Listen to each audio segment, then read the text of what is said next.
Welcome to Iniya's official YouTube channel. Like பண்ணுங்கள், share பண்ணுங்கள், subscribe பண்ணுங்கள். வாங்க தக்காளி சாதம் எப்படி செய்யலான்னு பார்ப்போம். கடாய் எடுத்து எண்ணெயை ஊற்றி சோம்பு போட்டுக்கோங்க. 1 ஸ்பூன் போட்டுட்டு 2 பெரிய வெங்காயம், 5-6 தக்காளி பழம் நறுக்கி வச்சுக்கோங்க. சோம்பு பொரிஞ்ச உடனே வெங்காயத்தை போட்டுக்கோங்க. வெங்காயத்தை போட்டு வதக்கிக்கோங்க. முன்னிறம் ஆனதுக்கப்புறம் உப்பு போட்டுக்கோங்க. உப்பு போட்டு நல்லா வதக்கிக்கோங்க.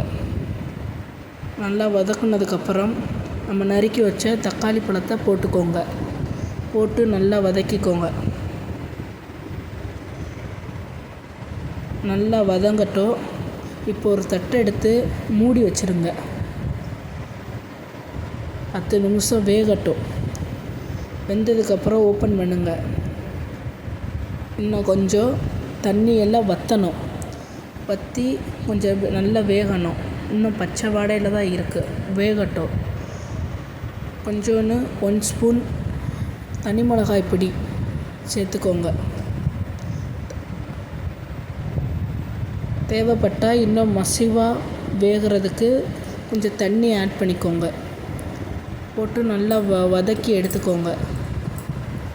கொஞ்சம் இதை எடுத்து வச்சுட்டு ஒயிட் ரைஸ் போட்டு கடாய் சாதம், தக்காளி சாதம் நல்லா கிண்டிக்கோங்க.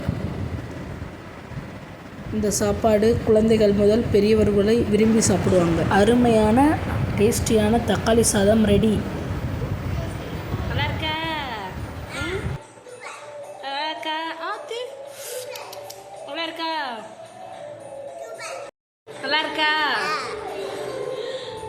நல்லா இருக்கா தேனு?